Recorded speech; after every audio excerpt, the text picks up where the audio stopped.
ipapakita ko lang ang mga merienda of the champions ng mga taga Riyadh.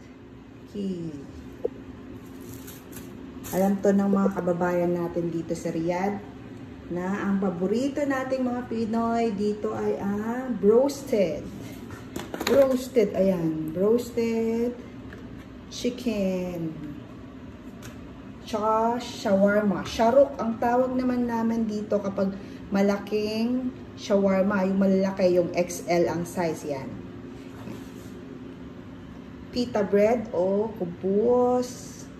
Tsaka of course, hindi nawawala ang Mirinda citrus at orange. Okay, sinasawsaw namin ito sa ang tahina. Ito is tahina. Tahina po yan. Sinasawsaw namin dyan ang roasted namin at saka itong sharok namin. Yan. Tapos, of course, hindi nawawala ang garlic sauce. Sarap po yan. Of course. Tsaka may ketchup. Yung mga may gusto ng ketchup. Pero usually, gusto-gusto po namin. Sinasawsaw po ang shawarma at saka roasted namin sa garlic sauce. Okay. Ganyan po ang serving nila dito. May 4 na chicken. 4 po yan minsan. Sa loob meron pong legs. 4 po na sila na parts ng chicken. Oh, napakasarap po nito. Favorite po to ng mga taga Riyadh. Mga Pinoy na dito nagtatrabaho po sa Riyadh o kaya sa Middle East po. Ito po yung mini-merienda po namin dito. Okay, sarap po kaya nito. Matikman niya. Okay.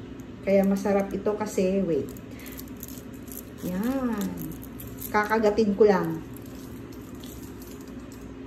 Yummy. Meron po kasi yung garlic sauce, mayonnaise, chicken, tsaka mga vegetables and pickles sa loob ng sharuk o shawarma po. Kaya masarap po ang shawarma o sharuk namin dito. Marami.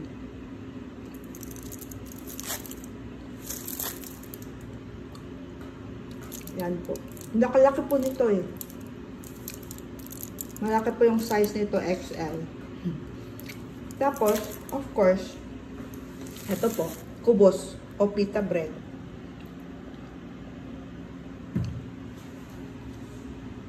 Ang dali po, kakain muna ako, gutom na ako. Pagkatapos po kasi ng trabaho, nakakapagod din. Okay? See you po.